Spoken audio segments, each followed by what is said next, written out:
Hey guys, welcome back to the Atlas Archives. Go ahead and get comfortable, dim the lights, maybe pull the blanket up a little higher, because tonight we're heading somewhere that most people couldn't point to on a map if their life depended on it. And that's a shame, honestly, because Oman might be quietly holding the strangest, most contradictory geography on the entire planet. Here's the hook, and I promise it gets weirder from here. Oman has fjords. Actual, honest-to-goodness, Norway-style fjords, carved into a desert country on the Arabian Peninsula. It also has a canyon nearly as deep as the Grand Canyon, mountains built from what used to be the floor of an ancient ocean, and a patch of coastline that turns into misty, green highlands every single summer while the rest of the Arabian world is quite literally cooking. We haven't even gotten to the trees that made this place rich enough to trade with pharaohs. So yeah, settle in. Before we get going, drop a comment and let me know where in the world you're listening from tonight. I love seeing just how far this little show travels while you're all drifting off. And if you haven't already, go ahead and hit subscribe. It genuinely helps the channel and costs you nothing but a thumb tap. Alright, lights down. Let's go find out why Oman looks like nowhere else in Arabia. Chapter 1. Ocean floor, empty sand, and green fog. Picture the Arabian Peninsula the way most people picture it, which is to say, flat, beige, and endless. Sand in every direction, maybe a camel, roll credits. Now throw that image out, because Oman is going to spend the next few minutes actively ruining it for you. This is a country where you can stand on a mountain nearly 2 miles high before lunch, swim through a cave waterfall by mid-afternoon, and watch fog roll over green hills by evening, all without leaving the same national border. Oman didn't get the memo about what an Arabian country is supposed to look like. Honestly, it seems to have thrown the memo directly into the sea. Let's start with the spine of the country, the Hajar Mountains, which run for roughly 700 kilometers along Oman's northeastern edge, sharing a chunk of the range with the UAE next door. They're not the tallest mountains on Earth by a long shot, but they are dramatic, jagged, sun-bleached things, rising sharply out of coastal plains like the land simply changed its mind about staying flat. The highest point is Jebel Shams, literally, Mountain of the Sun, standing just over 9,000 feet. It earned that name because its peak is the very first place in the entire country to catch daylight each morning, which is a nice poetic detail, and also a mildly savage flex over every other mountain in Oman that has to wait its turn. Now here's the part that made actual geologists lose their minds, and it's the kind of fact that sounds made up but absolutely isn't. The rock underneath the Hajar Mountains isn't ordinary continental crust. Its ocean floor. Specifically, it's the largest piece of ancient oceanic crust and upper mantle ever found, exposed on land anywhere on the planet, a slab known as the Seamale Ophiolite, over 10,000 square kilometers of what used to be the actual seabed, up to 20 kilometers thick in places. Around 94 million years ago, instead of politely sliding back down into the Earth's mantle the way ocean floor usually does, this chunk got scraped up and shoved onto the continent like a rug, bunching against a doorframe. Scientists now fly in from all over the world just to walk across what used to be the bottom of an ocean. You're hiking on sea floor. There's just no water left to remind you. Underneath all that former ocean floor, the mountains have carved themselves some genuinely absurd canyons, and the showstopper is Wadi Naka, sitting right below Jebel Shams. Locals and tour guides alike call it the Grand Canyon of Arabia, and for once that's not just marketing. This thing plunges nearly 1,000 meters straight down, making it the deepest canyon on the entire Arabian Peninsula. Stand at the rim and the drop is close enough to vertical that your stomach will file a complaint before your brain even finishes processing the view. Little stone villages cling to the canyon walls like they're not entirely convinced gravity applies to them specifically. It's the kind of landscape that looks like a movie set, except nobody built it, and nobody's coming to strike it after filming wraps. Head east toward the coastal town of Sur, and you'll find Wadi Shab, which is a completely different flavour of dramatic. This one isn't about depth, it's about colour. A short boat ride drops you at a trailhead, and from there it's about a 3-kilometre walk, roughly 45 minutes through palm groves and a chain of pools so vividly turquoise they look photoshopped even in real life. The colour comes from minerals dissolved in spring-fed water bouncing light off pale limestone, set against canyon walls the colour of rust. And unlike a lot of desert water features that dry up the second summer hits, Wadi Shab keeps flowing through the hottest months of the year, like it simply refuses to participate in the heat. But the real payoff at Wadi Shab is at the very end, and it's the kind of thing that sounds like a fever dream until you actually do it. You swim across roughly 80 to 100 meters of open turquoise water toward what looks like a solid cliff face. Then you find a narrow gap in the rock, barely wide enough to squeeze a shoulder through, and you swim into it. On the other side, in near total darkness, there's a hidden cave, and inside that cave, a waterfall, crashing down into a shallow pool that no sunlight has touched in who knows how long. You have to get wet and slightly terrified to see one of the most beautiful things in the country. Oman does not believe in convenient beauty. Alright, let's swing away from the mountains entirely, because Oman also shares a border with one of the most punishing places on earth, the Rub al-Khali, or the Empty Quarter, the largest sand desert on the planet. It sprawls across roughly 650,000 square kilometres, which is genuinely close to the size of France, except instead of vineyards and cheese it's got dunes and heat stroke. Despite being a fraction of the Sahara's total size, the Empty Quarter somehow holds about half as much sand as the entire Sahara does. It's just stacked impressively high instead of spread impressively wide, with dunes reaching around 250 meters tall. Try to actually picture standing out there. No roads, no shade, no cell signal obviously, but also no sound, no birds, nothing but wind moving sand around like it's got somewhere urgent to be. Daytime temperatures regularly blow past 60 degrees Celsius, that's north of 140 Fahrenheit, and then at night the same patch of desert can drop below freezing, because sand is spectacularly bad at holding on to heat once the sun clocks out. It's a landscape that will happily kill you two completely different ways within the same 24 hours. Bedouin traders crossed it anyway for centuries, which tells you either they were extraordinarily tough or extraordinarily short on other travel options.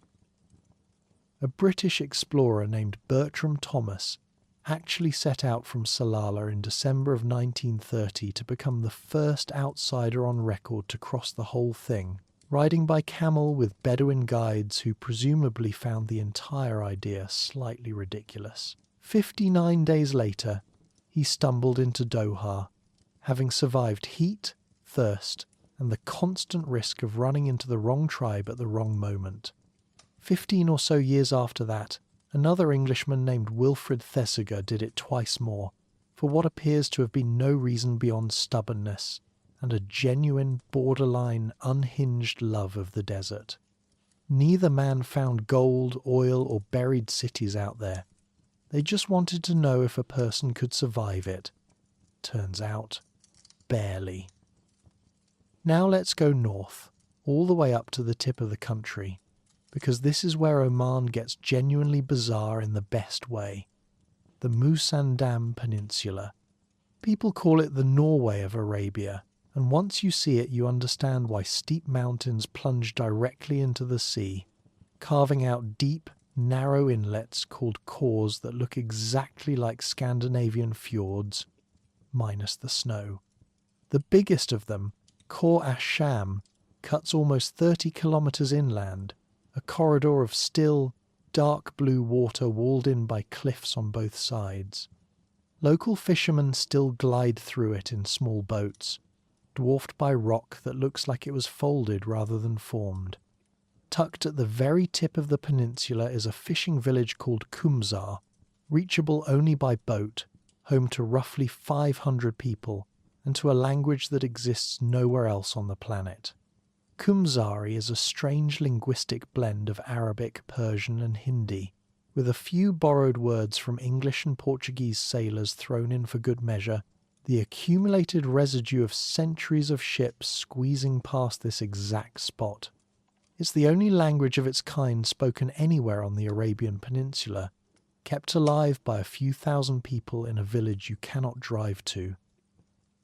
Here's the strange geography trivia that even a lot of Omanis have to think twice about. Musandam isn't actually connected to the rest of Oman. It's an exclave, physically cut off by a stretch of United Arab Emirates territory sitting in between. If you want to drive from Muscat to Musandam, you have to leave Oman, cross through the UAE, and re-enter Oman on the other side, like the country temporarily lost custody of its own peninsula.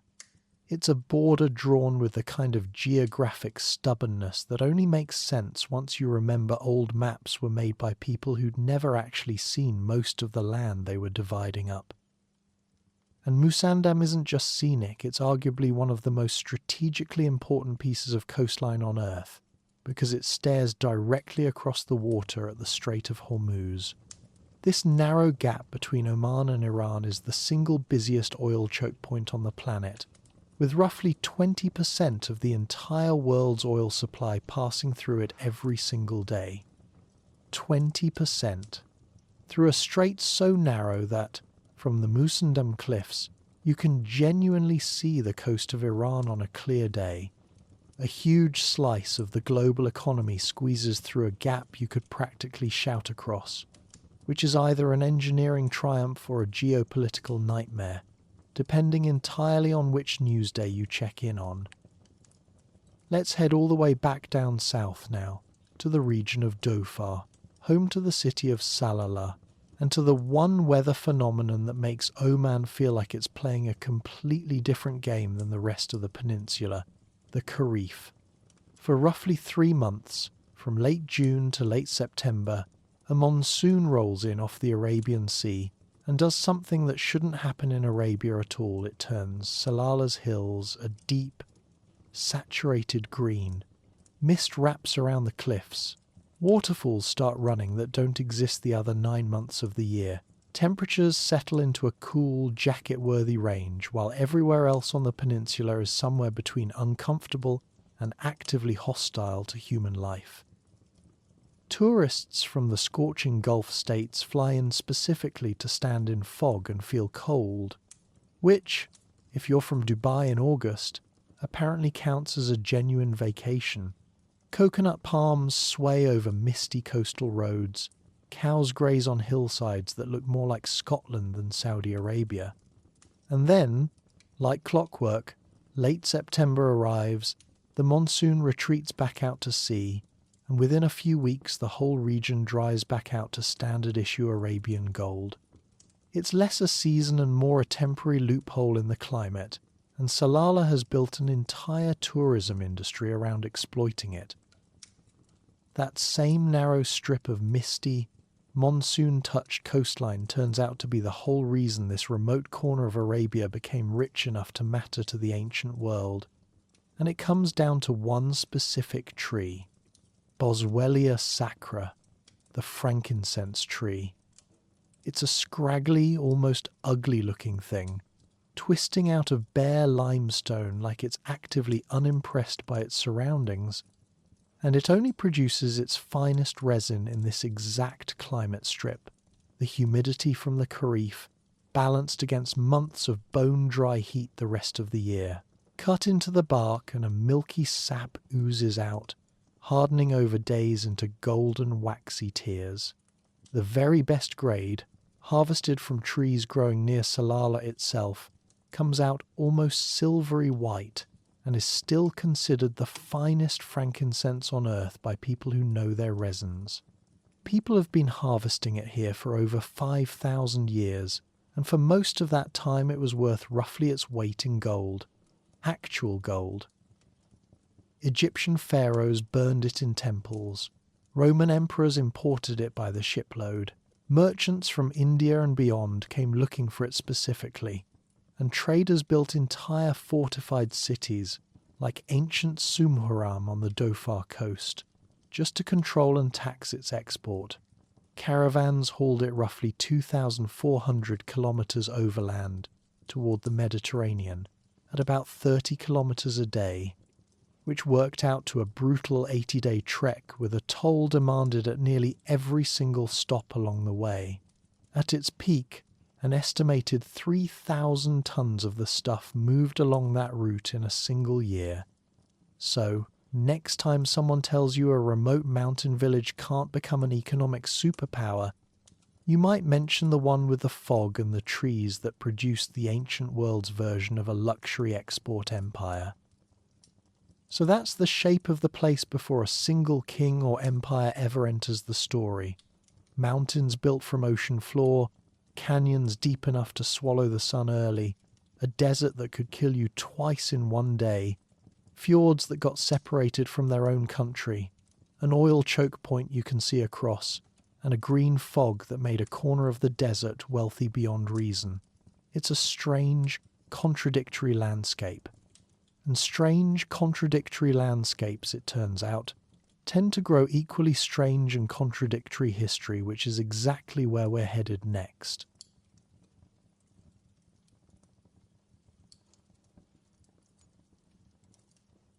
Chapter 2. The Land of Copper. So, strange, contradictory landscape. That's where we left off mountains that used to be an ocean floor. A desert the size of France, a peninsula that looks like Norway got lost and wandered into the tropics by mistake. All of that geology sat there for millions of years doing nothing in particular except being dramatic. Then, at some point, people showed up. And the moment people show up anywhere, geology stops being scenery and starts being an economy. Which is exactly what happened here, roughly 5,000 years ago, when someone in a very different part of the world sitting in a temple courtyard, with absolutely no idea what a Kharif monsoon was, started writing clay tablets about a place called Magan. They weren't writing poetry, they were writing shipping manifests. And what they were shipping, mostly, was copper, which means our story doesn't start with kings or conquerors. It starts, appropriately for a channel that likes to undersell its own drama, with rocks. Let's go to Mesopotamia for a second, because that's where the paper trail begins. The Sumerians, the people generally credited with inventing writing, which is a genuinely absurd flex to have on your civilizational resume, were building the world's first cities along the Tigris and Euphrates around the 3rd millennium before the Common Era. Cities need infrastructure. Infrastructure needs metal. And Mesopotamia, for all its river valley fertility, had almost none of its own copper or hard stone lying around. So they looked outward, and in their cuneiform records actual clay tablets, some of which survive today, which is its own small miracle. They kept mentioning a distant land they called Magan, sometimes called the Mountain of Copper. They wrote about ships of Magan docking at their ports. They wrote about Magan's shipwrights by name, or at least by reputation, which for a Bronze Age scribe was basically a 5-star review. And for a very long time, nobody was entirely sure where Magan actually was. Here's the fun part. Archaeologists spent decades arguing about it. Was it Egypt? Was it somewhere in Iran? Was it a made-up trading myth, the way your uncle exaggerates his fishing trips? But the evidence kept pointing the same direction. and today Magan is widely identified as the region covering modern Oman and the northern stretch of the United Arab Emirates, which means that this quiet, mountainous corner of Arabia we spent the last chapter admiring for its scenery was, 5,000 years ago, already famous. Not famous the way a tourist destination is famous. Famous the way a supplier is famous, the kind of famous where nobody visiting you cares what your temples look like. They just want to know if the shipment's ready. Oman's very first entry into the historical record is essentially a purchase order. Honestly, kind of on brand for a country that still exports enormous amounts of copper today. And this wasn't some boutique operation. This was industrial.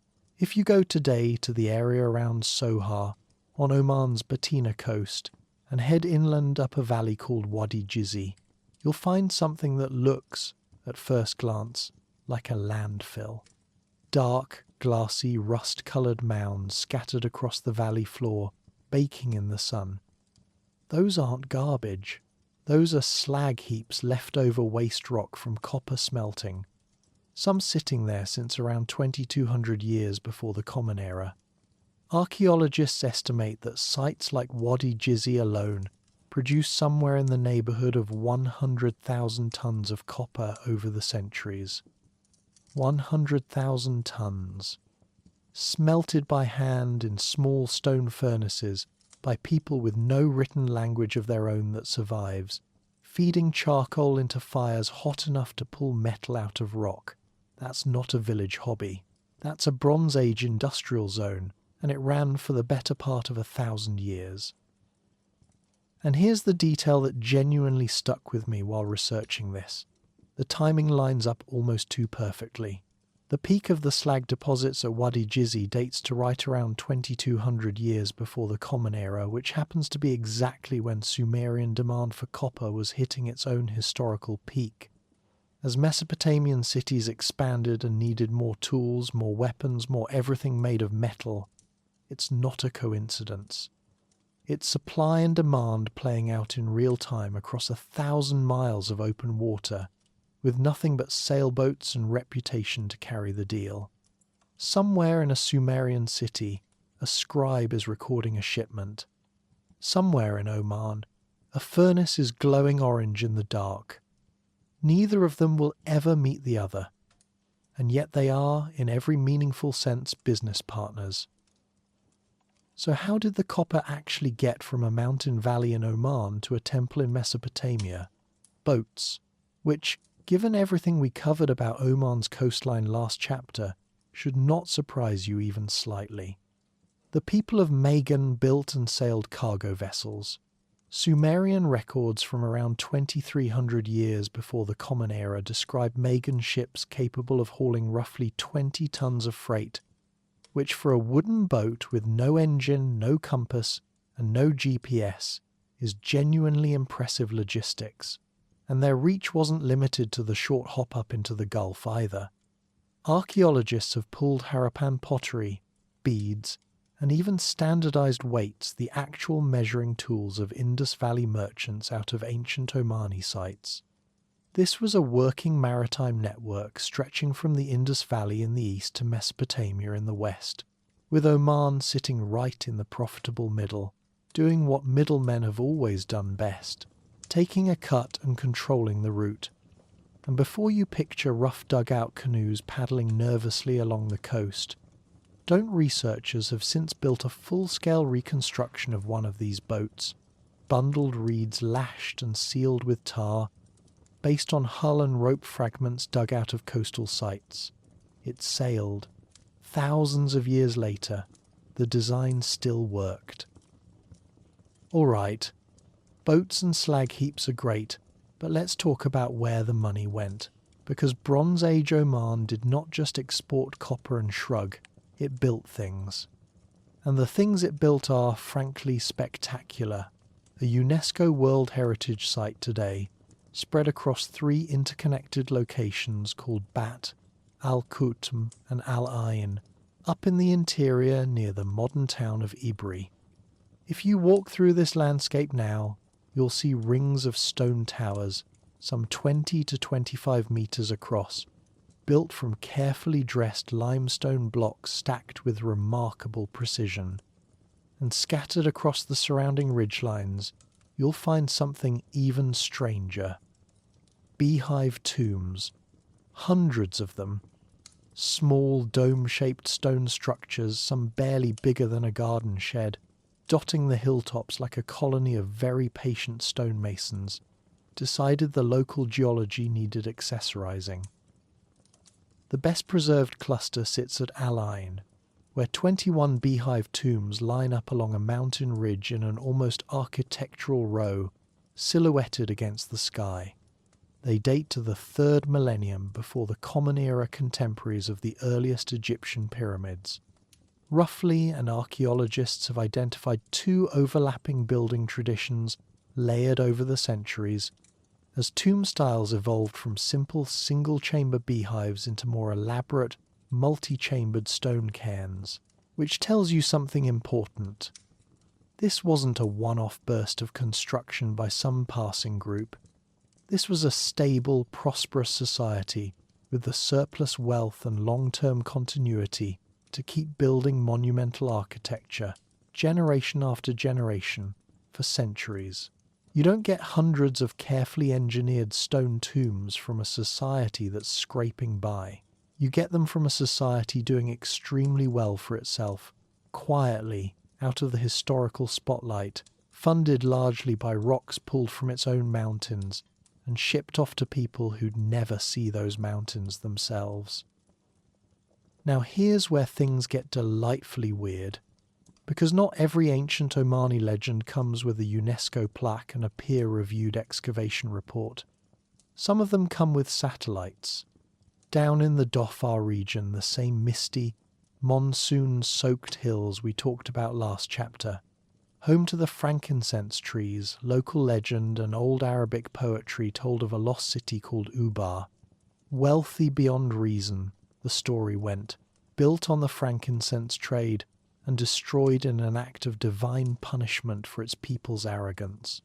It even gets a mention in the Quran under the name Iram, the city of the pillars, wiped out and swallowed by the sands, as a warning to anyone who might get a little too pleased with themselves. For centuries this was treated the way most people treat Atlantis, a nice story. Probably not real. Keep moving. Then, in 1992, a small team of researchers, including a NASA scientist and, of all people, the explorer Ranulph Fiennes, pulled off something that sounds made up. They used imaging radar from the space shuttle, built to study geology and moisture beneath desert sand, and pointed it at the edge of the empty quarter.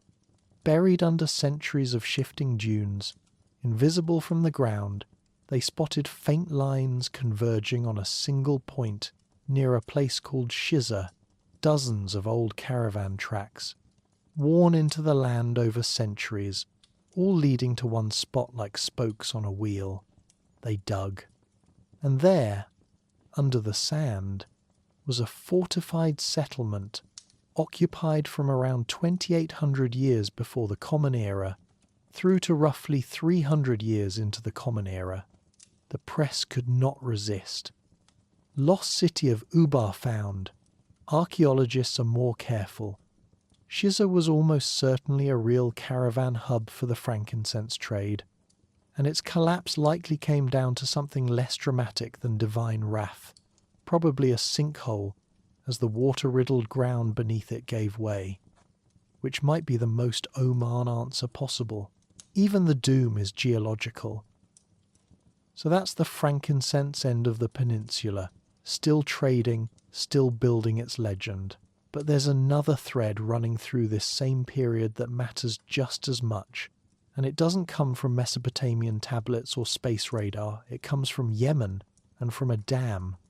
Down in what's now Yemen sat the ancient kingdom of Saba, wealthy off its own control of the incense routes, and the crown jewel of its infrastructure was the Marib Dam, an enormous irrigation work that turned a stretch of desert into farmland for centuries.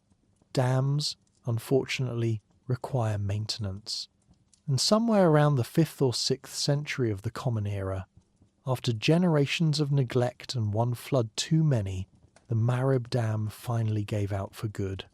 The farmland it had sustained turned back into desert almost overnight, and an entire regional population that had built its life around that water had to go somewhere else. That somewhere else, for a great many of them, was Oman. Among the tribes that scattered outward from Yemen in the wake of the collapse was the Azd and Omani.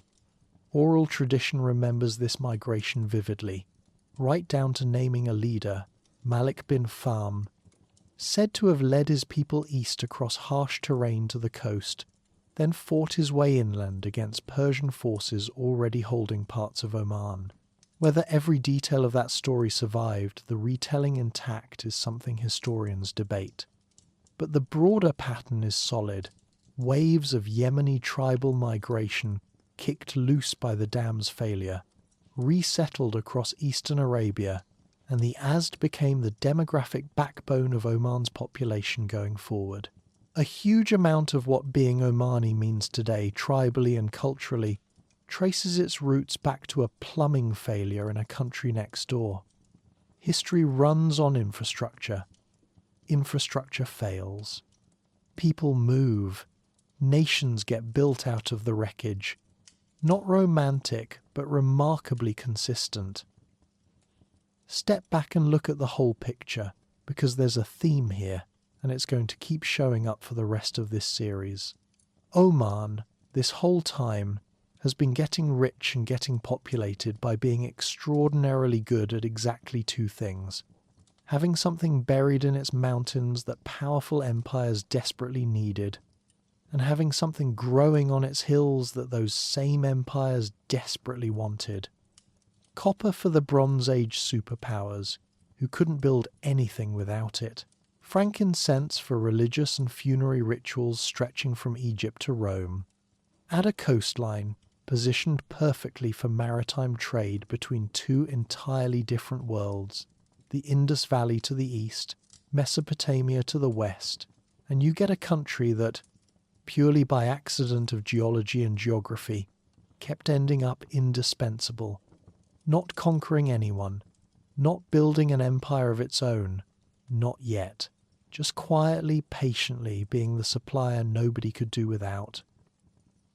And that pattern, small, remote, resource-rich, strategically located, endlessly useful to everyone bigger than it is, going to define practically everything that happens to Oman from here forward.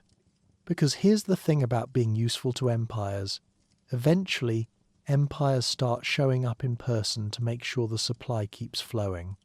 The Bronze Age traders and the beehive tomb builders were laying the groundwork without knowing it, generation after generation, stacking limestone and smelting ore and burying their dead on windswept ridgelines. But the peninsula they called home was never going to stay quiet forever, not with that much copper in the hills, that much incense on the wind, and that many ambitious neighbours watching the coastline. The Azd had just arrived. The old trade routes were already centuries deep. And somewhere out past the horizon, new powers were starting to take a very serious interest in this small, mountainous, stubbornly self-sufficient stretch of Arabia.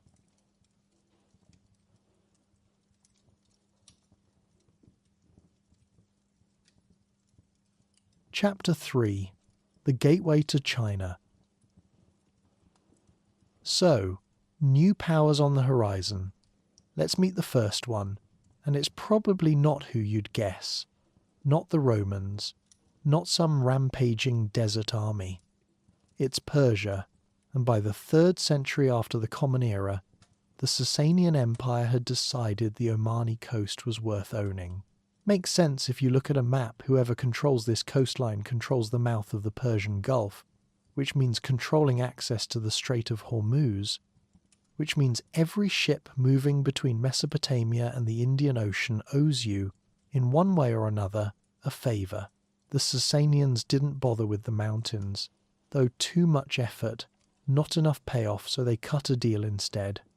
They'd hold the ports and the fertile coastal strip they called Mazun, complete with soldiers, tax collectors, and irrigation engineers. The Azd tribes, freshly arrived from Yemen, could keep the interior, the mountains, the desert, the parts nobody with any sense wanted to garrison. Everyone got something. Nobody got everything, which, weirdly, is basically the entire plot of Omani history in miniature. The Persians weren't just squatting either. They stationed cavalry called Asawira along the Batina coast, built fortified garrisons near Sohar and Rustak, and posted officials called marzibans to keep the tax revenue flowing home. And then this is the part that actually mattered. Long after the soldiers went home, they dug qanats, underground irrigation channels, sometimes running for miles, engineered to move water from the mountains to fields that would otherwise have baked into dust within a season. It's genuinely impressive infrastructure for the era, the kind of civil engineering that doesn't show up in a single dramatic battle but quietly outlasts every empire that built it. Some of Oman's traditional Falaj irrigation systems, still watering date palm groves today, trace their engineering lineage straight back to this Persian occupation. So next time you hear Sasanian Empire, don't picture conquest. Picture landlords who happened to be excellent plumbers and left the plumbing behind long after they'd forgotten the address. That was the situation in the year 629, when a letter showed up in Sohar that was going to make the Persian arrangement irrelevant. It came from a man in Medina named Muhammad, and it was addressed to two brothers, Jafar and Abd, sons of the Julanda family, who ruled Oman jointly from that same coastal town. The messenger was Amr ibn al-Az, a sharp, capable operator the Prophet had specifically chosen for the job, the same man who, a decade or so later, would go on to conquer Egypt for the young Muslim empire. So this was not exactly a junior diplomat being handed a busy work errand. No army marched behind him into Oman, though. No siege engines, no ultimatum backed by steel, just a letter and an invitation. And here's the detail that should genuinely surprise you. They said yes. No war, no conquest. No decades of resistance grinding down into eventual surrender, which is how this story goes almost everywhere else in the 7th century. The brothers converted, apparently after real deliberation rather than coercion, and Oman became Muslim by persuasion rather than by sword. Even a lot of the Persian soldiers stationed there converted too and simply stayed, folding into the local population instead of packing up for home, which, if you think about it, is a wildly efficient way to absorb an occupying garrison. Don't fight them, just out-argue them, and let them keep their houses. It's the kind of ending you don't expect from early Islamic history, mostly because it barely ever happened anywhere else, and Oman managed it in what amounts to a single conversation by letter. Peace didn't last uninterrupted. Mind you, this is still Arabia in the 7th century. After all, when Muhammad died in 632, revolt swept the peninsula in what's remembered as the Ridda Wars, and Oman got its own chapter of it at the Battle of Dibba, where loyalist forces crushed a tribal rebellion against the new order. So it wasn't quite the fairy tale ending, but compared to the blood-soaked conquests unfolding elsewhere, Oman's entry into Islam still stands out as remarkably, almost suspiciously, calm. Which tracks. This is a region that's been quietly doing things its own way since the Bronze Age. Now, doing things its own way is about to become Oman's entire personality, because a few decades later, something arrives that will define the country for the next 13 centuries: Ibadi Islam. Its roots trace back to 657, to a messy political dispute called the Battle of Siffin, fought over who had the right to lead the Muslim community after a civil war. Out of that argument came a splinter faction called the Kharijites, those who walked out hardliners who rejected the whole idea of the caliphate as it was being run. Ibadism emerged as their moderate cousin. less prone to violence, more interested in a genuinely radical political idea. That idea was this leadership shouldn't be inherited, it should be earned. The Ibadis held that their imam, their spiritual and political leader, ought to be chosen by the community based on piety, knowledge, and competence, not bloodline. They even called themselves al-Shura, the people of consultation. Picture that for a second. In a century when literally every other major power on earth ran on dynasties, divine right, and whoever's father happened to sit on the throne last. Over in Europe, you've got kings insisting God personally picked them. Over in China, you've got an emperor who is, officially, the son of heaven. And out here in the Omani interior, a community of desert and mountain tribespeople have quietly landed on the idea that leadership should be a job application. This is an elected head of state, chosen by his peers, answerable to them. It's not a full democracy by any modern definition, but it's uncomfortably close for the 700s, and persecuted Ibadi communities elsewhere in the Islamic world needed somewhere safe to actually practice it.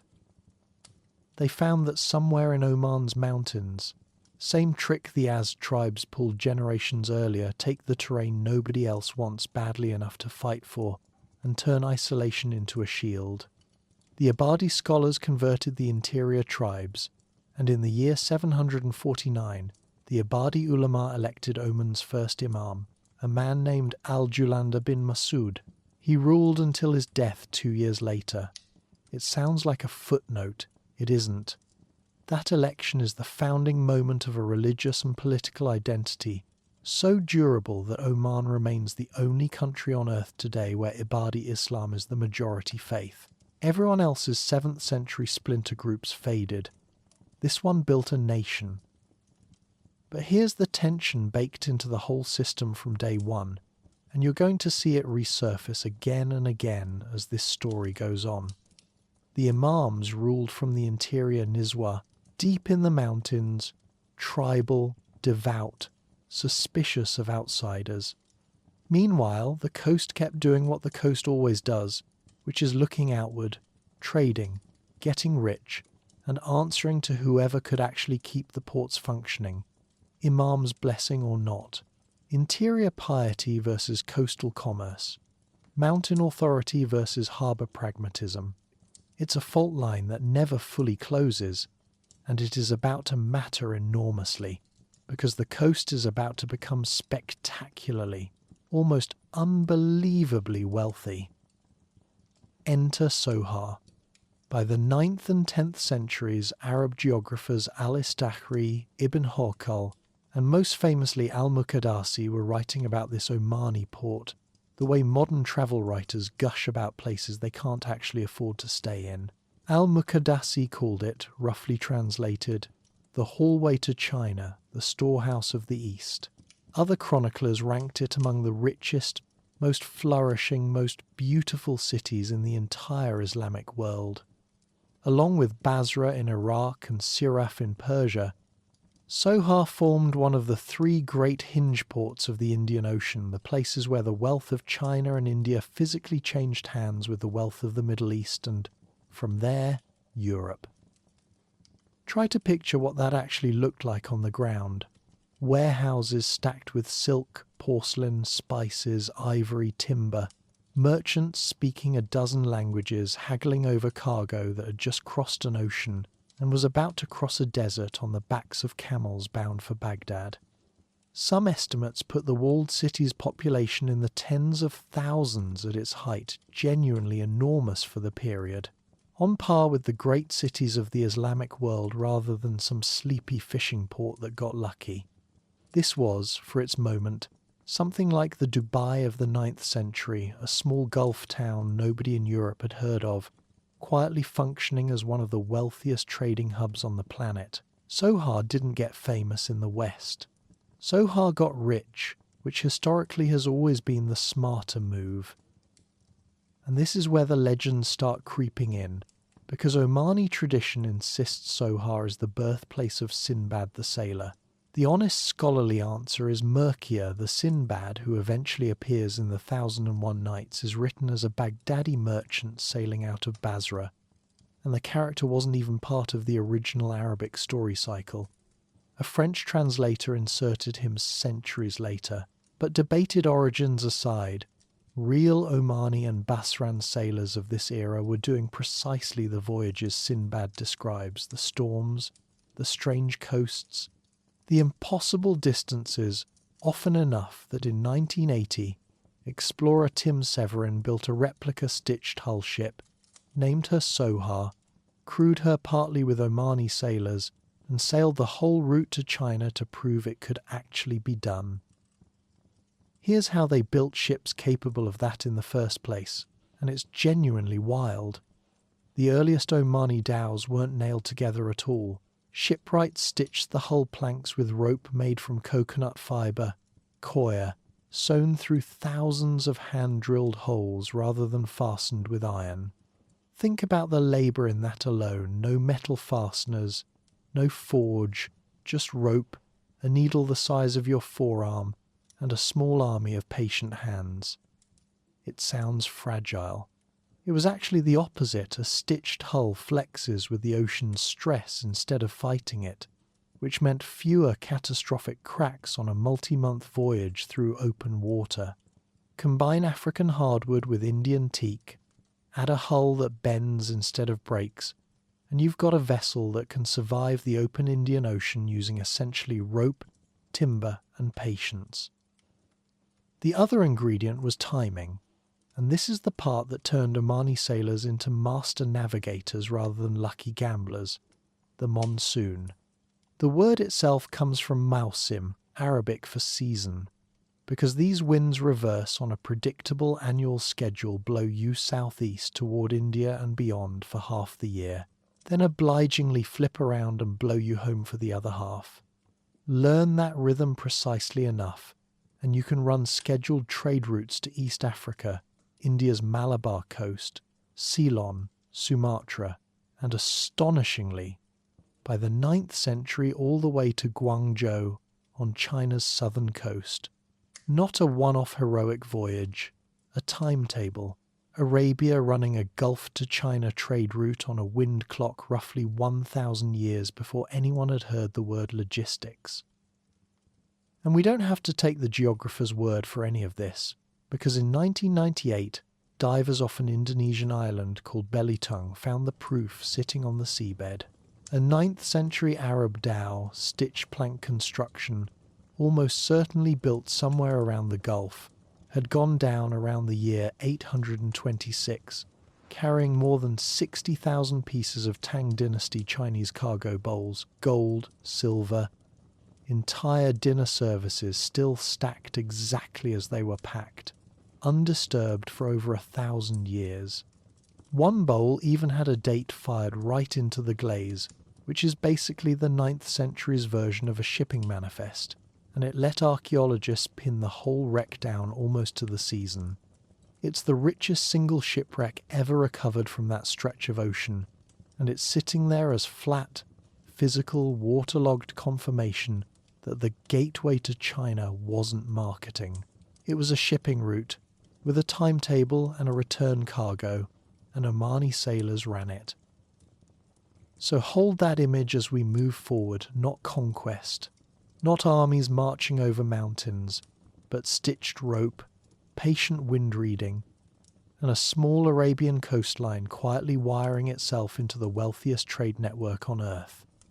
Oman's power, at least for this stretch of history, was never going to come from the land. It was going to come from the sea, from sailors who understood the ocean's calendar better than almost anyone alive, and from ports that turned isolation into leverage instead of a limitation. The interior had its elected imams and its mountain piety. The coast had ships, silk, and Chinese porcelain by the tens of thousands. Both halves of that story are about to collide.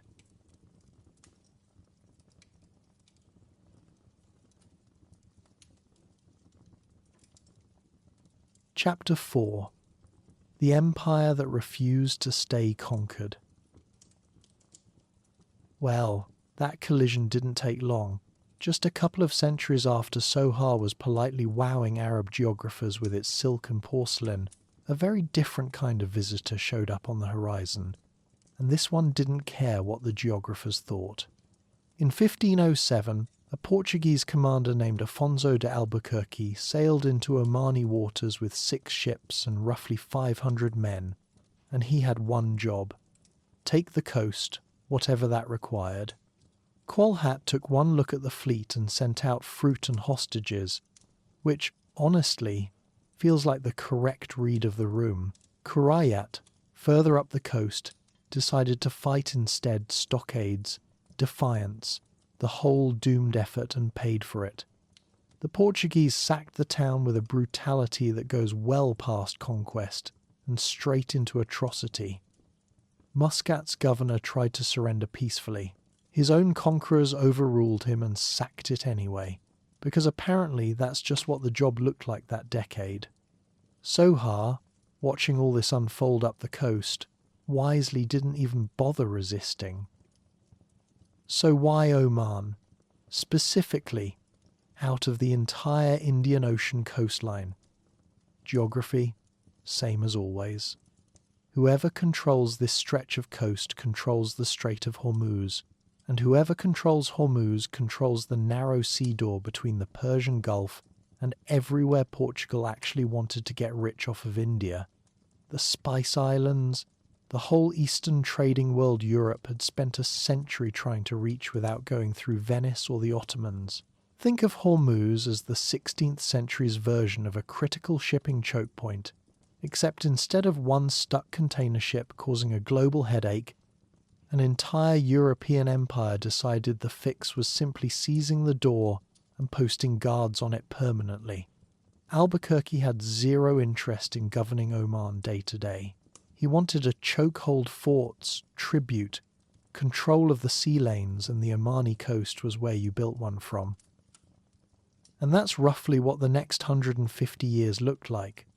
Portuguese garrisons running the ports and collecting tribute, barely bothering to glance inland, which meant, up in the mountains, the fault line from the last chapter never actually closed. The interior imamate just kept existing tribal, pious, thoroughly unconquered, largely ignoring the Europeans squatting on its own coastline, the way you'd ignore an unpleasant new neighbour you never plan on inviting inside. The Portuguese eventually got nervous enough about Ottoman raids on Muscat to upgrade their real estate, and in the 1580s they built 2 proper forts guarding the harbour entrance, Al-Jalali and Al-Marani, finished around 1587. If you've ever seen a photo of Muscat's old harbour, you've seen them. They're still standing today, still glowering at each other across the water, quite possibly the longest-running eviction notice in the Gulf that nobody managed to enforce for another 80 years. The enforcement, when it finally came from the interior, which shouldn't surprise you if you've been paying attention to this country's whole personality by now. In 1624, the Omani tribes elected a new imam, Nasir bin Murshid, and he inherited a genuine mess, a collapsed former dynasty, a lawless interior, tribes fighting each other instead of the actual foreigners parked on the coast. Nasir spent years methodically fixing that, campaign by campaign, stitching the tribal patchwork back into something resembling a unified state. He founded what's now called the Yarubid dynasty, and this is the important part: he didn't stop at unifying the land. He started building ships, real ones. Warships, not just trading dhows, because you don't evict Portugal from a fortified harbour with strongly worded letters and good intentions. You evict Portugal with a navy of your own. He died in 1649 without finishing the job, but his successor, Sultan bin Saif, absolutely did. Sultan kept building the fleet, kept squeezing Portuguese positions along the coast, and in 1650 he brought the fight to Muscat itself. Here's a detail almost too good to be true. Local legend claims the Portuguese position inside Al-Mirani fort didn't just fall to Omani cannons. It fell partly because the garrison's commander had fallen for the daughter of a Hindu merchant supplying the fort. The father refused the match on religious grounds, and somewhere in that fallout, a security gap opened that Omani forces walked straight through. Historians treat the story with appropriate skepticism, but true or embellished, Muscat fell in 1650, the Portuguese flag came down for good, and a century and a half of coastal occupation ended not with a treaty, but with a garrison finally, decisively thrown out.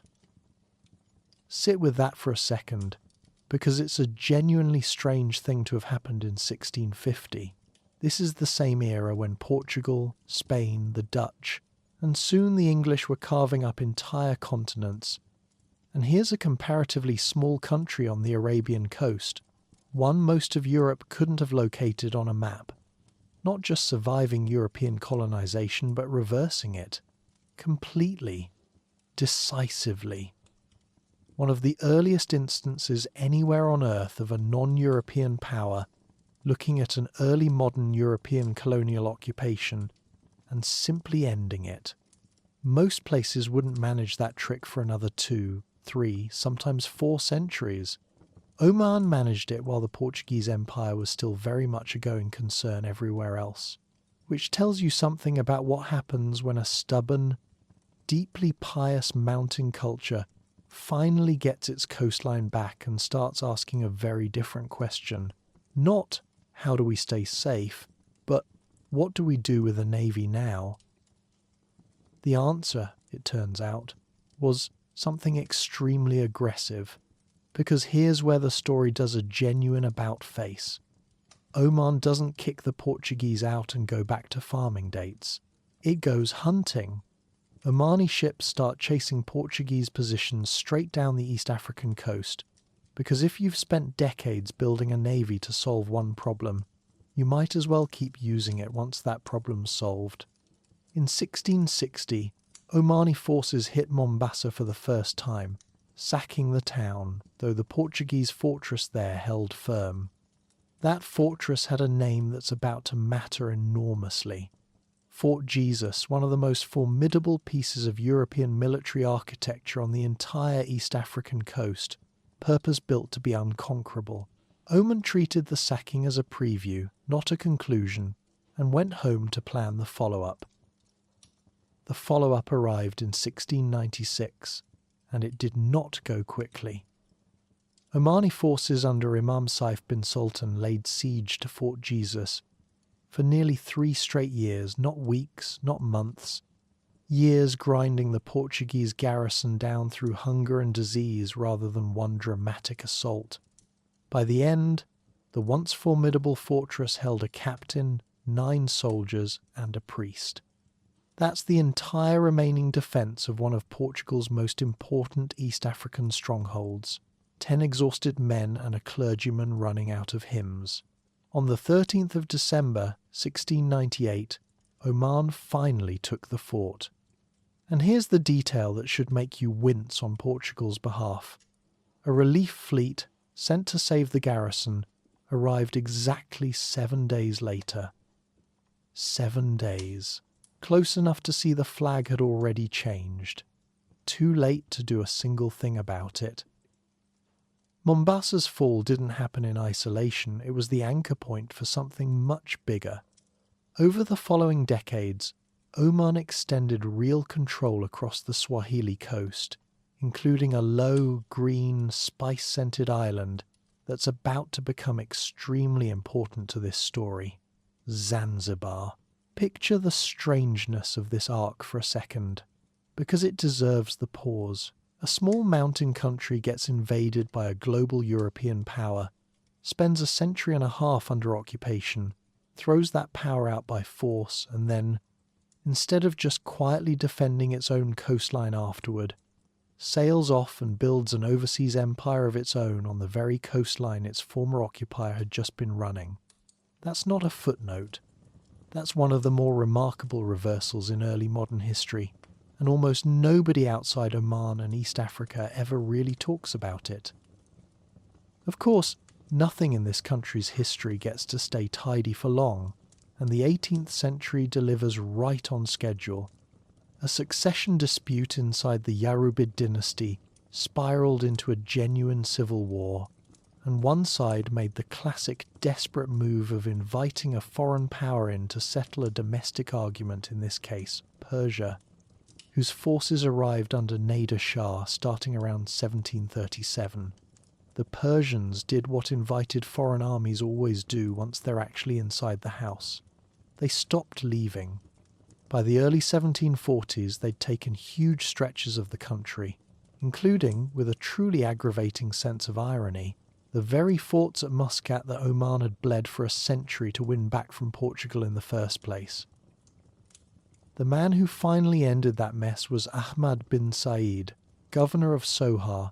Yes, that Sohar, still earning its keep generations after its trading heyday. Ahmad rallied Omani forces, drove the Persian occupiers out, and on the 20th of November, 1744, the tribes elected him imam. His very first act in office was telling the Persian army to go home.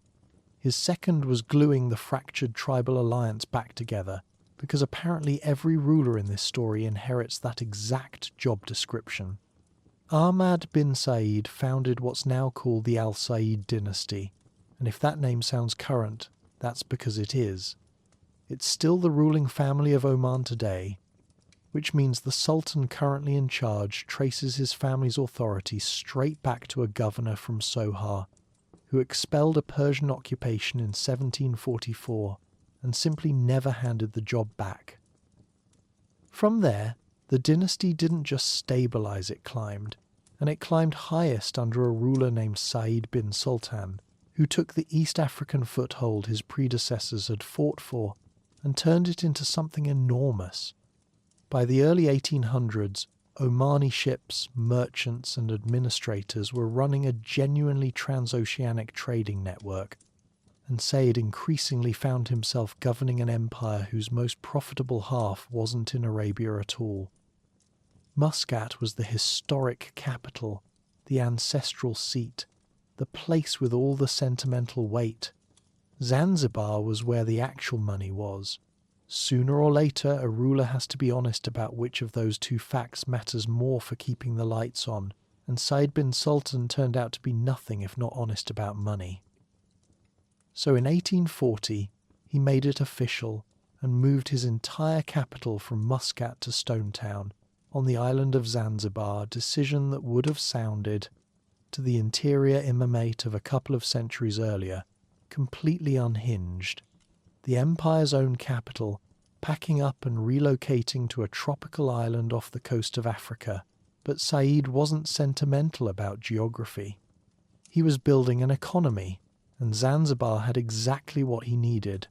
Soil perfect for clove trees, a harbour perfect for ships, and a position perfect for controlling trade up and down the Swahili coast. Under his direction, Zanzibar became the clove capital of the entire world, producing so much of the global supply that kitchens across Europe were, quite literally, seasoned by decisions made by an Omani ruler an ocean away. That wealth, though, came with a genuinely dark ledger running underneath it, and the sleep story version of this history doesn't get to skip it.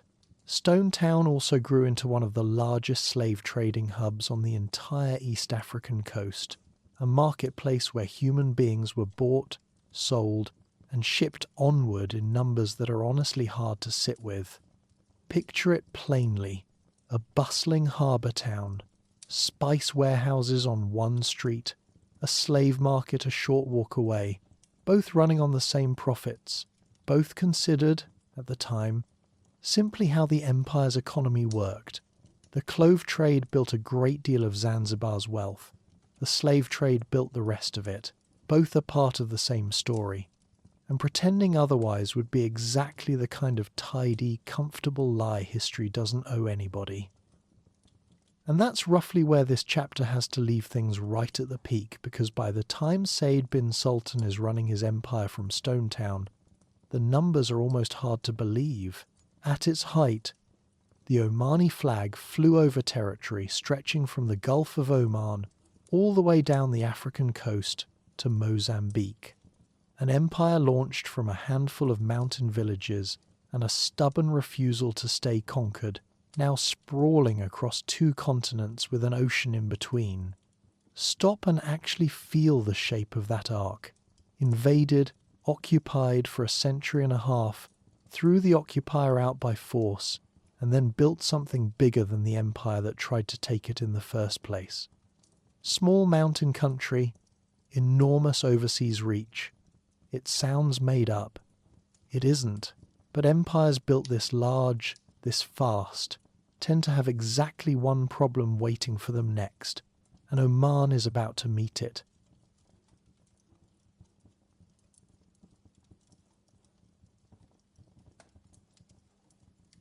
Chapter 5: The Sultan Who Locked the Gates.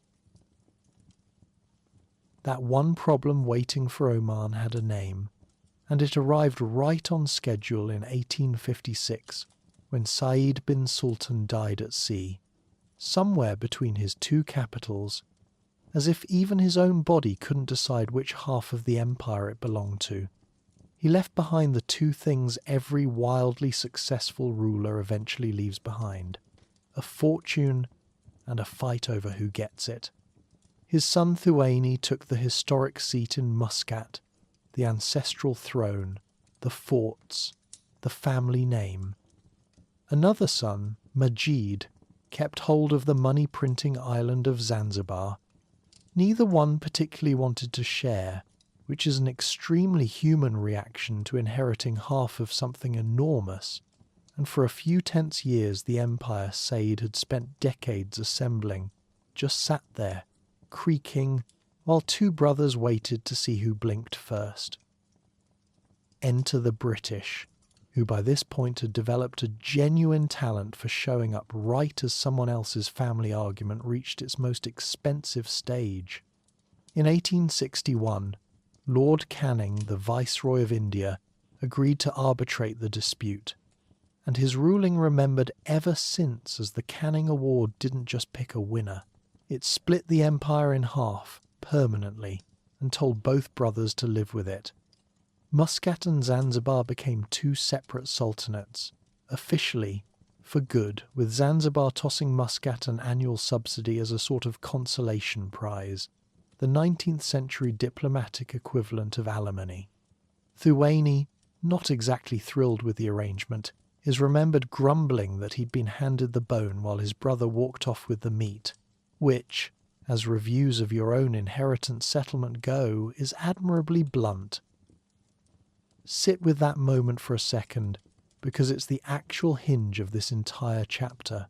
The Omani Empire, the one that flew its flag from the Gulf of Oman all the way down to Mozambique, the one we spent last chapter marvelling at stops existing as a single thing right here, in 1861, decided not by a battle or an uprising, but by a foreign judge with a stack of paperwork and a pen. No siege, no dramatic last stand at the gates. Just a signature, a subsidy arrangement, and 2 sultanates where there used to be one enormous one. Empires built by cannon fire have a way of ending in cannon fire too, eventually. This one ended in arbitration, which is somehow both more civilized and, if you think about it for too long, considerably sadder. It's worth noticing too that the British didn't exactly do this out of pure administrative tidiness. Majid, running Zanzibar, could be leaned on to crack down on the slave trade in a way Muscat's rulers never quite managed, and a divided, more pliable Oman suited London's growing interests up and down the Indian Ocean rather nicely. And once the British had a foothold as referee, they had absolutely no intention of leaving the field.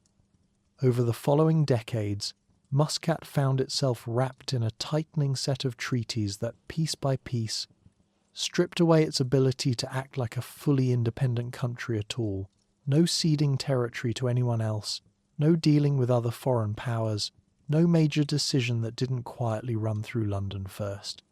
In exchange, British subsidies kept the Sultan's treasury from collapsing outright, because a state that's just lost the wealthiest half of its own empire needs somebody to cover the shortfall, and Britain was more than happy to be that somebody, so long as the price was obedience, not a colony, technically. Never officially annexed, never painted pink on the map, just a country that had quietly, treaty by treaty, handed over the keys to its own front door and kept the deed as a keepsake.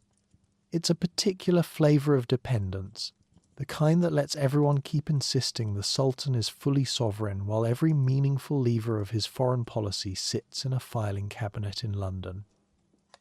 Then came the final blow to the old economy, and it wasn't a war or a treaty at all, it was a canal. When the Suez Canal opened in 1869, it rewired global shipping almost overnight, and Oman's entire maritime fortune had been built on exactly the kind of trade that canal quietly made obsolete. For centuries, Omani dhows had ridden the monsoon winds on a predictable seasonal clock. Out on one wind, home on the other, an entire economy synchronized to the weather, the way a farmer's calendar is synchronized to the seasons. Steamships didn't care about the weather. They didn't need the monsoon, didn't wait for a favourable wind, and didn't stop to let the old rhythms catch up. Within a handful of years, the dhow trade that had carried Oman's empire got shoved to the margins of its own ocean, like a corner shop watching a highway get built past its front door. So that's the coast, thoroughly humbled twice over, first by the Canning Award, then by a ditch dug in Egypt. But if you've been paying any attention to this country's personality by now, you already know the interior never stays quiet for long, and the old fault line between the mountains and the sea was still sitting there in the 20th century, patiently waiting for its turn to matter again. The interior imamate, centred on the ancient city of Nizwa, he had spent generations governing itself in practice, even while nominally sitting under the Sultan's umbrella, a separate world, just a few mountain passes from Muscat, running its own affairs, answering to its own elected imam. It took something genuinely valuable to finally force the issue. As it happens, in the 1950s, something genuinely valuable turned up underneath all that mountain rock. It was oil, and nothing in the entire history of the 20th century has ever made a distant ruler suddenly, urgently interested in a region he'd previously been content to leave alone, quite like the discovery of oil sitting under it. In October of 1954, Sultan Said bin Taimur licensed oil prospectors to search near Fahud, deep in territory, the interior imamate considered very much its own sovereign turf, and then sent troops in to make sure the prospectors could work undisturbed. The Imam Ghalib bin Ali al-Hinai was not consulted about any of this, and was considerably less than pleased to find out second-hand. What followed became known as the Jebel Akhdar War, and it's a name worth remembering because it's the last time this particular fault line ever properly cracks open. Imam Ghalib and his allies pulled back into the mountains rather than accept the fait accompli, and a low, grinding, on-again, off-again conflict began that would drag on, with lulls that fooled nobody, for the rest of the decade. It got a second wind in 1957 when the Imam's brother, Talib bin Ali, came back from exile in Saudi Arabia and Egypt with roughly 300 fighters and a considerably renewed appetite for the fight. The rebels retreated up onto the Jebel Akhdar itself, the Green Mountain, a genuine natural fortress, all sheer cliffs and high plateau, exactly the kind of terrain that makes conventional armies weep quietly into their maps. The Sultan's own forces, small and thoroughly unequal to the job of storming a mountain, needed outside help to finish it. so Britain sent its help in the most Britain way imaginable, quietly, discreetly, and with commandos who weren't officially anywhere near the country. In January of 1959, 2 squadrons of the British Special Air Service scaled the Jebel Akhdar under cover of darkness, a genuinely audacious bit of mountain warfare against a fortress nature had already half built, and took the rebel strongholds before the defenders fully grasped what was climbing toward them. The rebellion collapsed within days. And here's the part worth actually pausing on.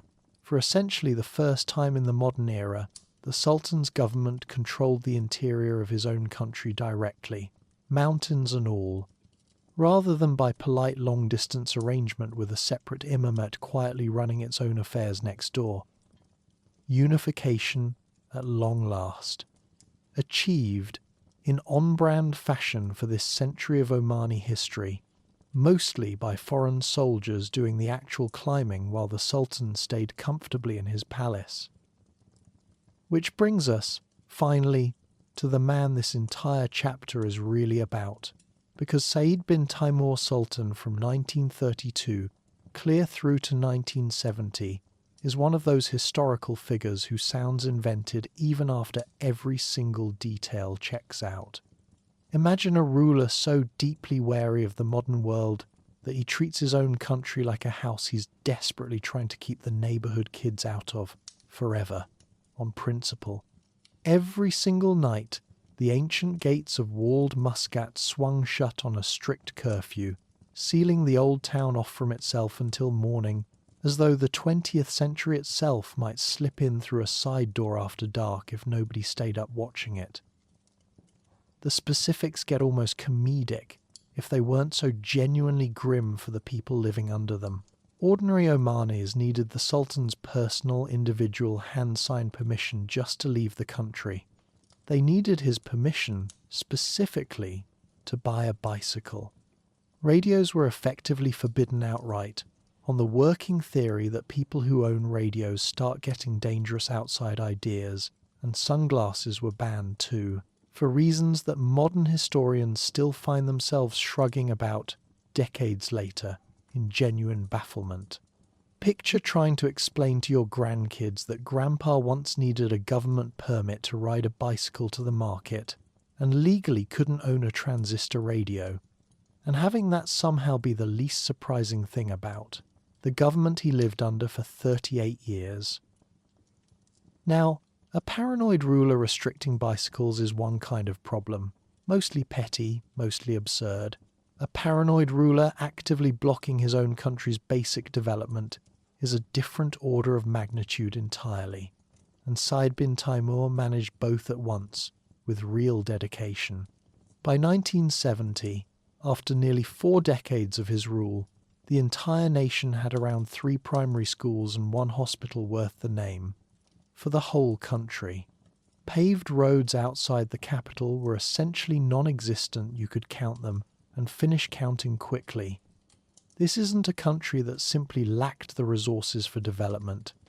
This is a country whose ruler looked directly at development and decided, on principle, against it, which takes the ordinary tragedy of poverty and stacks a whole extra layer of pure, deliberate stubbornness right on top of it. He forbade the extension of electricity too, for good measure, which means most of his subjects were living out their evenings by lamplight in a decade when the rest of the world was busy inventing colour television. And here's where the irony turns properly dark, because in 1964, commercial quantities of oil were finally struck near Fahud, the very same patch of desert that had helped ignite the Jebel Akhdar War a decade earlier, and exports began flowing a few years after that. Oman, on paper, was suddenly a country with real, serious money. In practice, that money mostly just sat there, quietly accumulating, doing absolutely nothing for anybody. Said bin Taimur hoarded the new oil wealth rather than spending it on the schools, hospitals or roads his people still conspicuously didn't have, which means Oman spent the back half of the 1960s in the genuinely bizarre almost surreal position of being oil-rich and dirt-poor at exactly the same time, under exactly the same roof. Unsurprisingly, not everyone sat quietly still for that particular arrangement. Down in the southern province of Dhofar, a guerrilla movement had been organising since 1964, and in July of 1965 it opened fire for real, attacking a garrison near Salalah and kicking off what became known as the Dhofar Rebellion. Backed eventually by Marxist patrons across the water in South Yemen, the rebels found no shortage of willing recruits among a population that had watched brand new oil money flow anywhere and everywhere except toward them.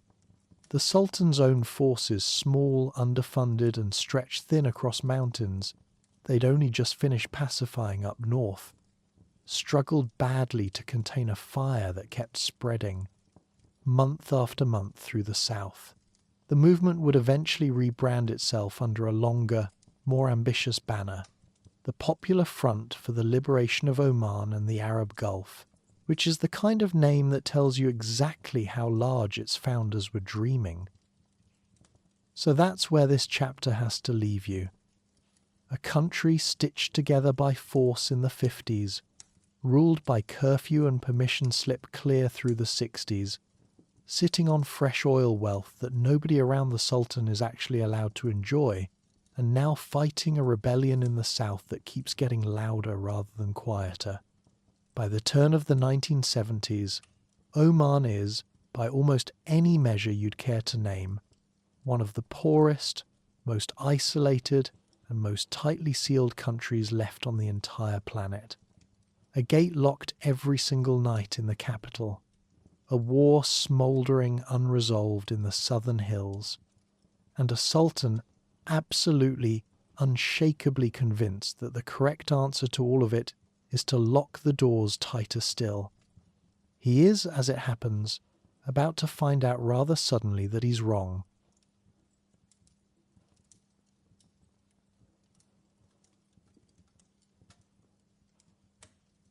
Chapter 6: The Sultan Who Opened the Gates.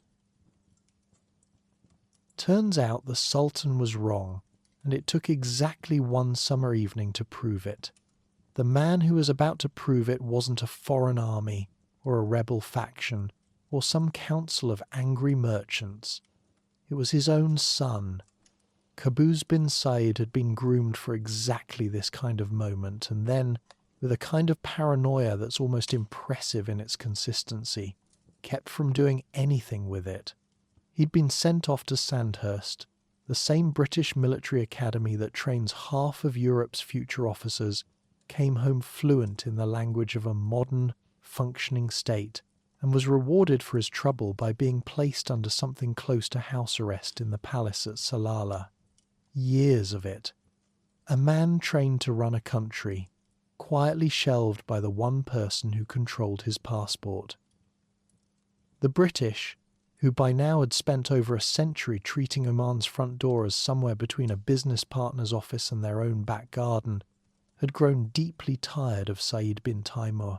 Not for moral reasons, mostly the man was propping up exactly the kind of stagnant, oil-starved backwater that made excellent recruiting material for the Marxist rebels currently giving everyone fits down in Dhofar. A sultan who won't build a school is, it turns out, a fantastic ally for the people trying to recruit that school's students into an insurgency. London's own Foreign Office worked the plan quietly, with the Ministry of Defence dragged along more hesitantly, and smuggled the whole scheme to Qaboos on cassette tapes, because apparently even Palace coups in 1970 ran on the format you'd use to make a mixtape for your girlfriend. The message was simple: your father is a liability, we agree, and here's how this ends.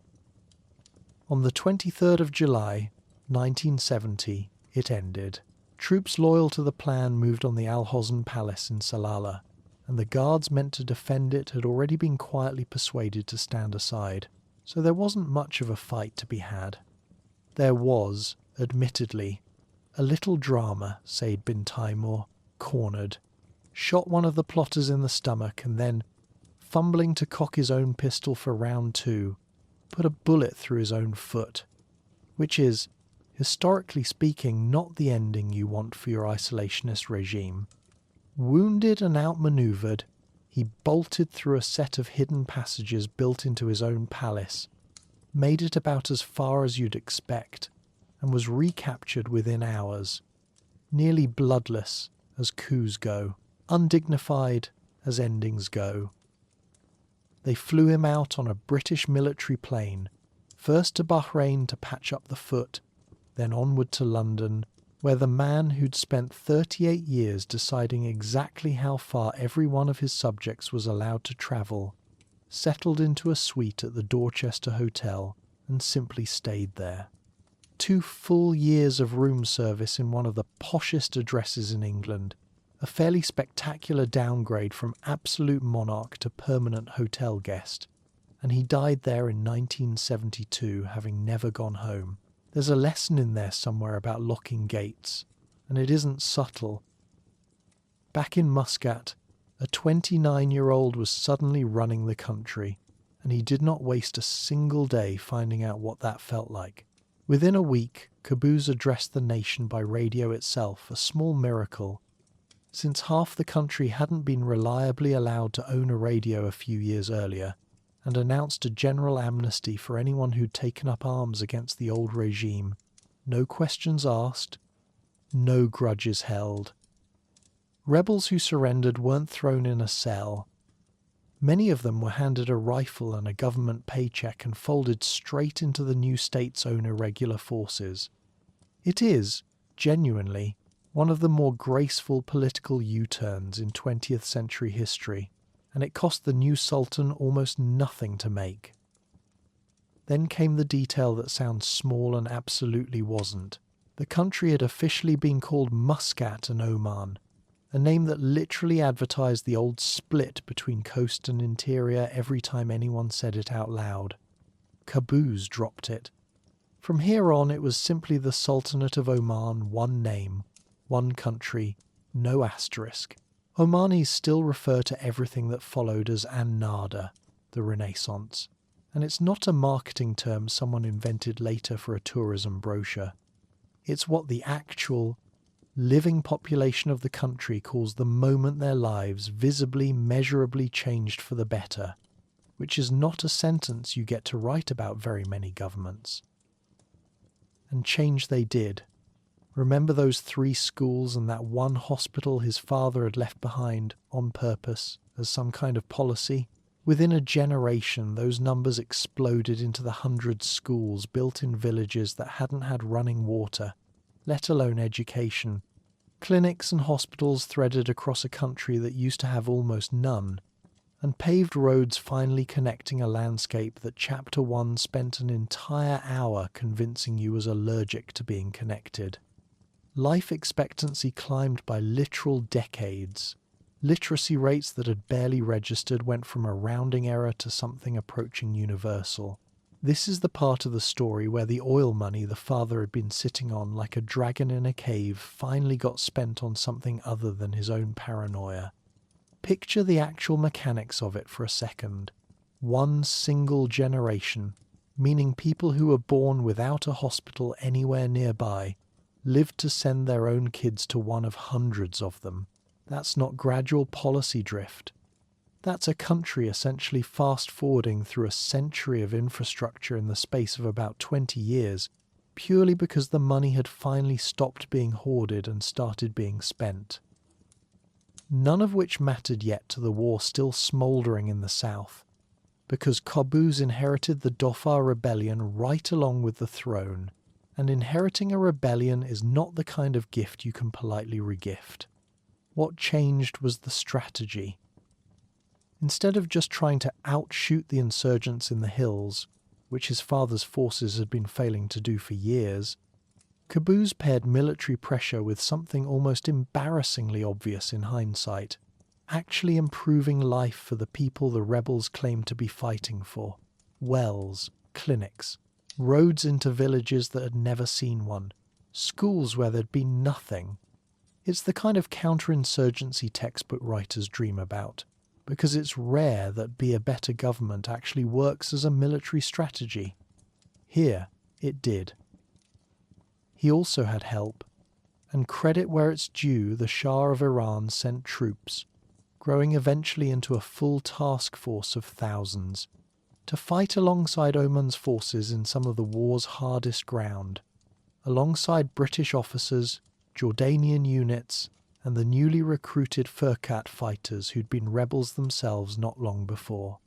Hundreds of those Iranian soldiers never made it home, a genuinely sobering cost for a war that most people outside the region have simply never heard of. By December of 1975, the military commander in the field could report to the Sultan that Dhofar was finally secure, and Qaboos declared the war over within days. 5 years. That's how long it took to turn a losing counterinsurgency into a finished one.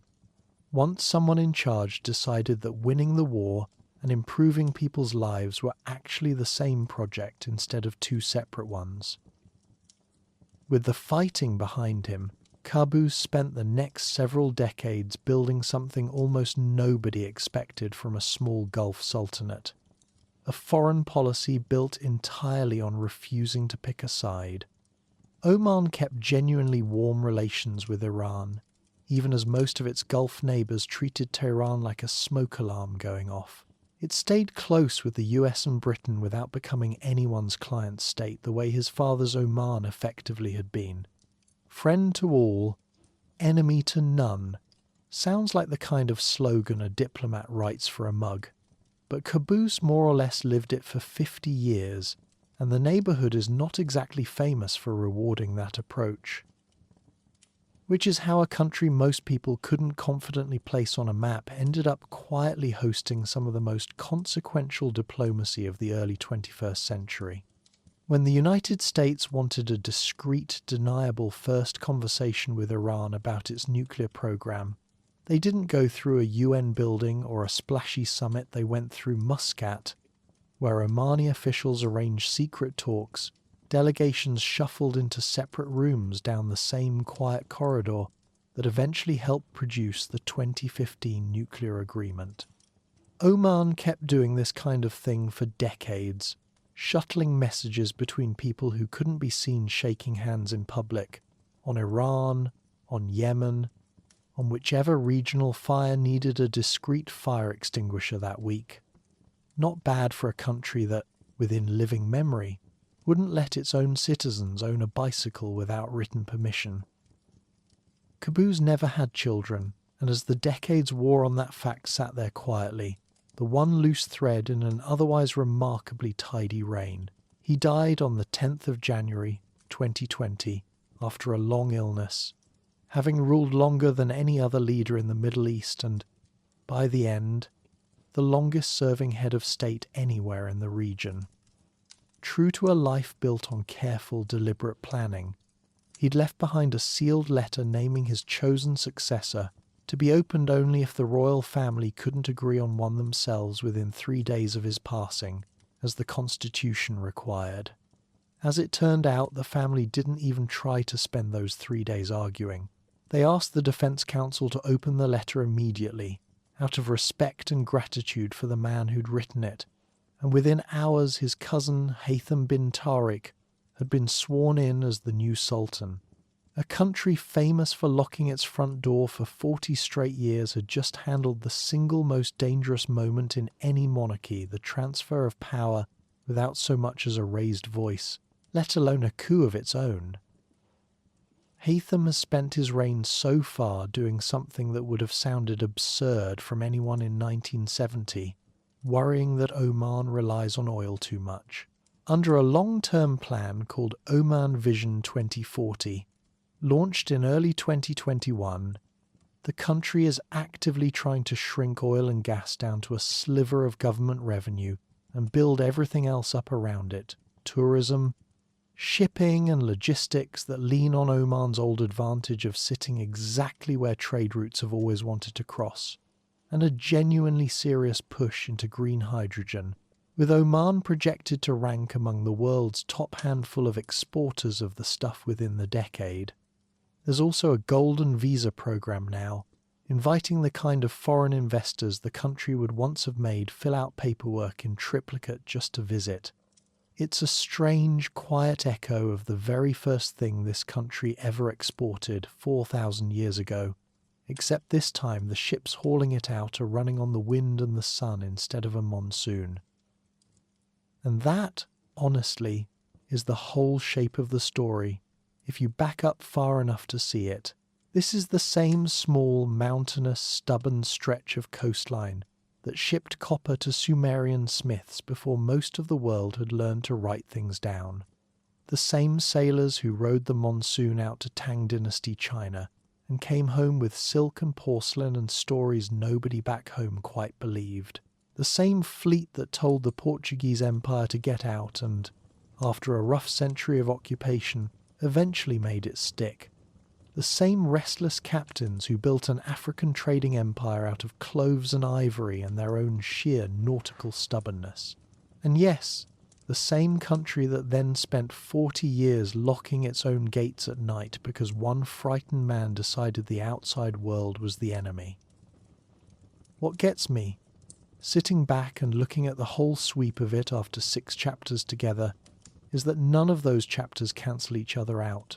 The empire didn't erase the isolation, and the isolation didn't erase the empire, and the Renaissance didn't pretend the locked gates never happened. It just quietly, stubbornly built something better next to them. That's sort of the whole personality of this place, isn't it? Ancient traders, reluctant conquerors, terrible neighbours to the Portuguese, house arrest survivors, back-channel peacemakers, all the same small nation, refusing the whole way through to be anything other than exactly, unmistakably itself. So the next time someone casually mentions Oman at a party and you draw a total blank, you'll know a lot better now. It's not a blank spot, it's just a country that's always preferred getting on with things quietly to bragging about them loudly. And honestly, at this hour, so should you. Good night.